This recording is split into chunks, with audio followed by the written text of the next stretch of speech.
We all have faith in something. We all believe in something. And when we get in trouble in our life, or we get in situations or conditions that are challenging, we naturally do something very unique.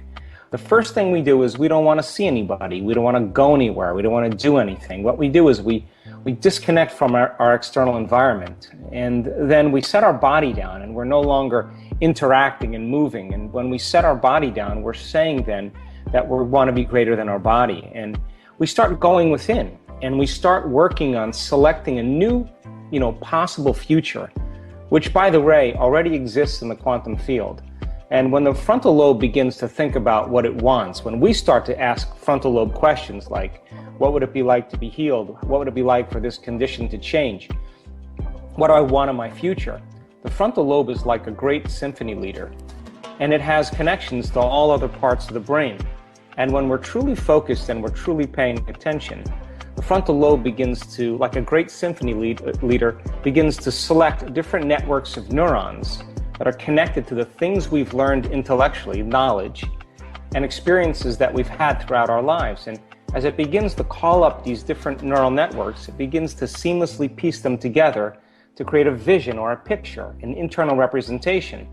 And that's called intention. Now, this is where it gets tricky, because intention does nothing except begin to organize a new level of mind.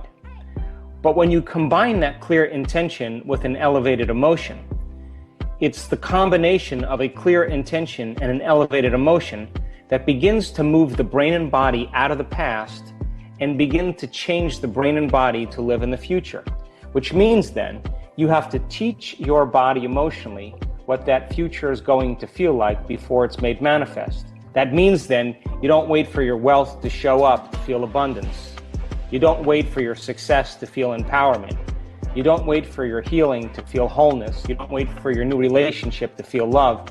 You don't wait for the mystical moment to feel awe.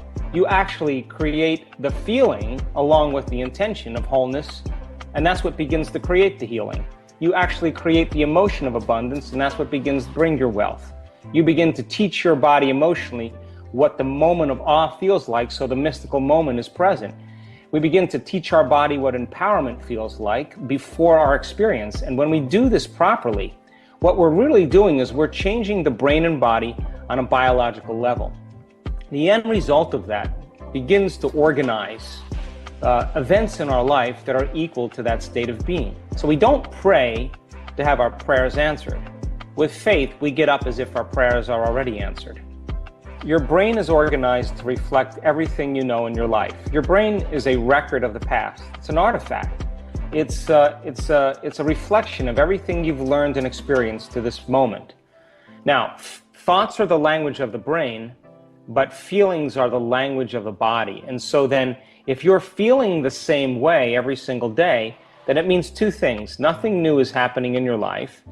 And if those feelings are driving your thoughts, in other words, you can't think greater than how you feel, then for the most part, your brain and body are both in the past. Now, this is where it gets tricky, because most people, when they pray, they're not altered in any way biologically. They don't feel a shift in their energy.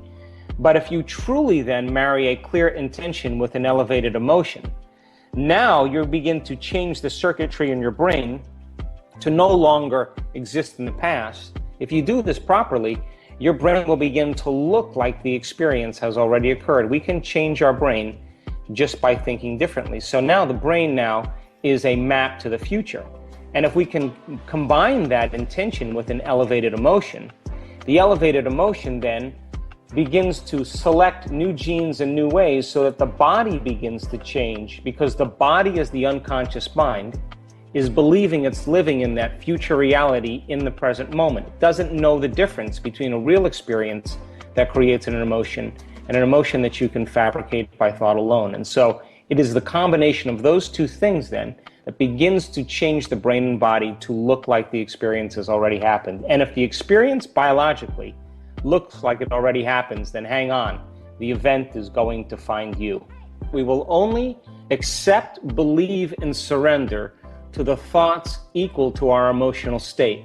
And we will not accept, believe, and surrender to any thoughts that aren't equal to our emotional state. So you can do all the affirmations you want, and you can say, I'm abundant, I'm healthy, I'm wealthy, I'm in love, I got a new relationship. But if you're feeling unworthy, if you're feeling lack, if you're feeling insecure, that's mind and body in opposition. So the biggest challenge, if feelings are the language of the body, if we can't think greater than how we feel, and we're feeling familiar feelings every single day, then we're literally thinking in the past.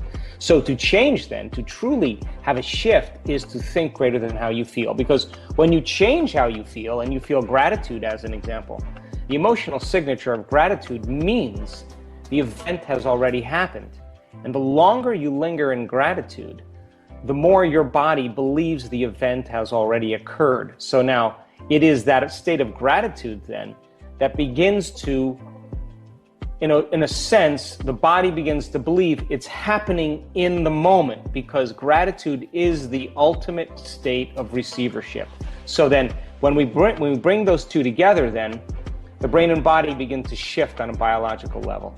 This is the fundamental point in what it takes to be a spiritual person, because if you understand that those emotions that are connected to the stress hormones of survival, of anger and aggression and hostility and violence and pain and suffering and guilt and shame and unworthiness and fear and anxiety and hopelessness, all those emotions are all created by the hormones of stress, and those are all connected to experiences that we've already had.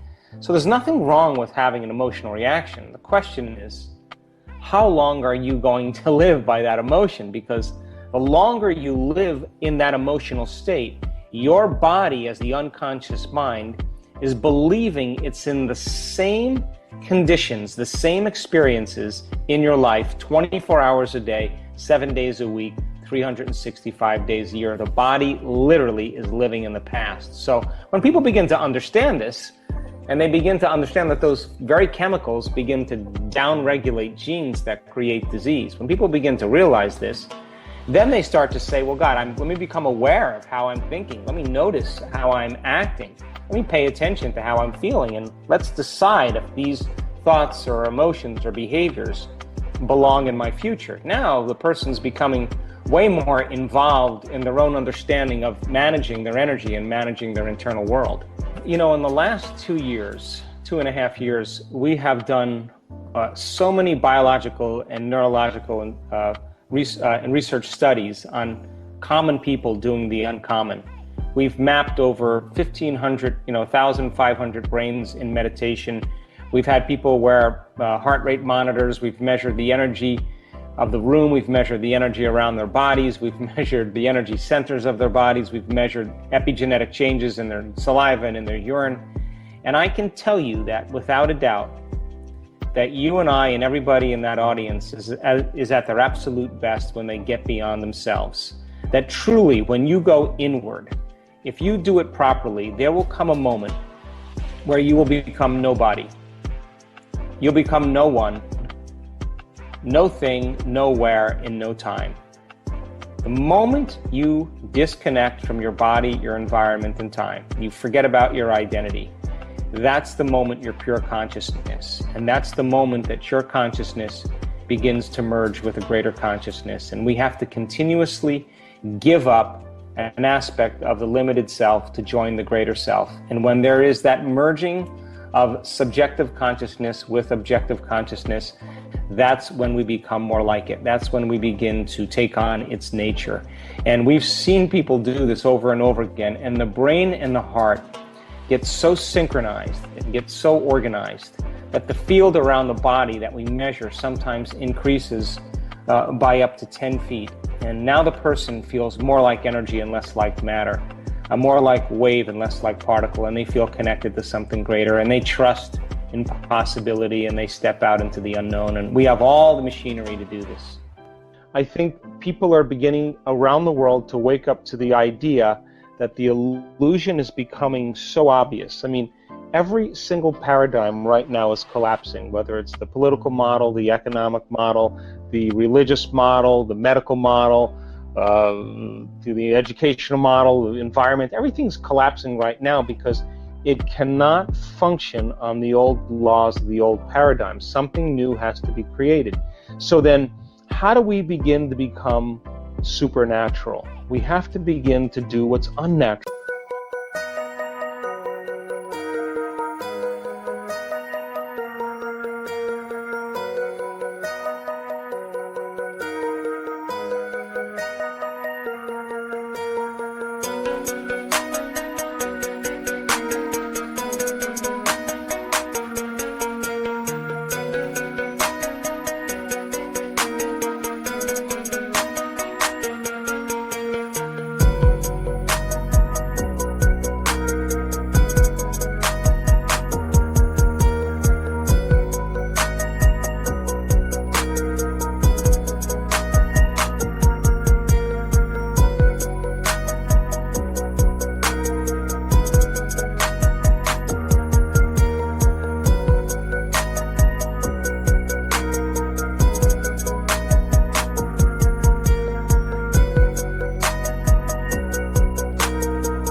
And if when everybody else is in lack and in poverty, that is the time to give.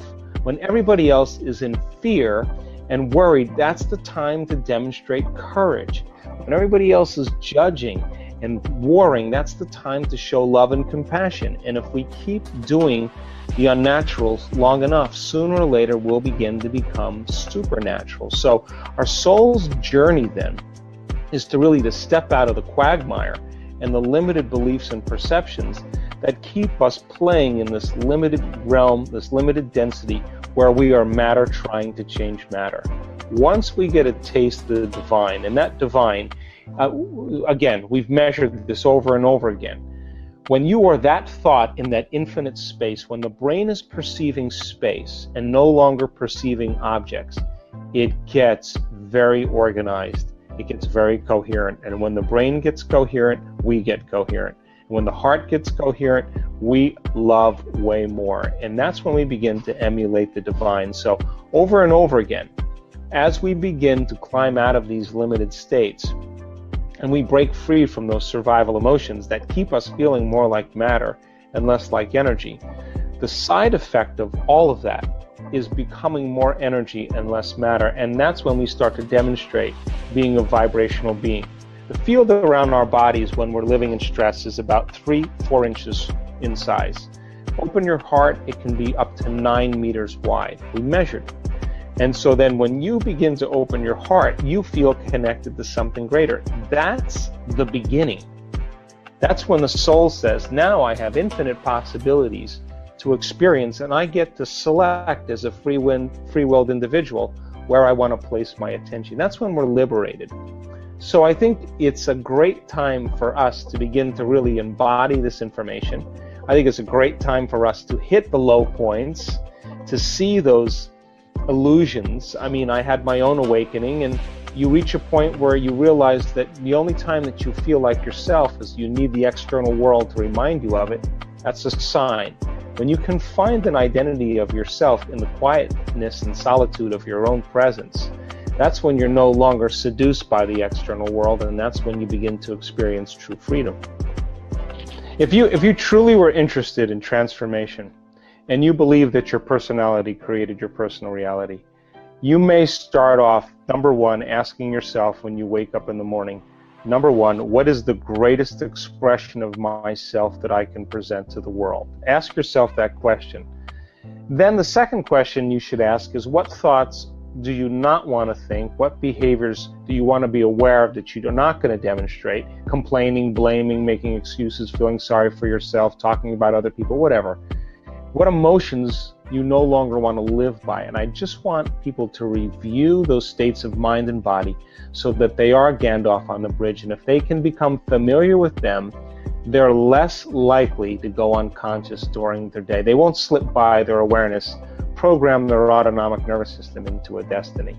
Then if you said, who do I want to be when I open my eyes? Number three, what thoughts do I want to believe in today? What do I want to put my attention, my energy behind? Can I rehearse mentally the actions I'm going to demonstrate? If you mentally rehearse them, you're installing the circuits in your brain. Can you teach your body emotionally what that future is going to feel like before it's made manifest? And if you ask yourself the question, or make the statement, I am not getting up from this meditation until I am somebody else. Now we're talking about greatness, because in order for you to get up as someone else, you have to overcome the old self.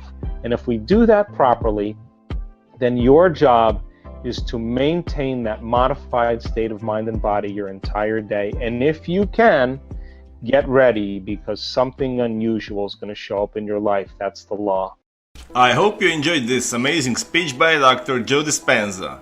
We'll continue with our daily challenge. Can you complete the inspiring quote and give us the right answer? If you can do it first, you're the daily winner. In the last video we were looking for two words, and the quote belongs to Joe Dispenza and goes like this. You can't think greater than how? The correct answer was you feel. So, you can't think greater than how you feel. Congratulations to everyone with the correct answer, and to everyone who tried but didn't guess.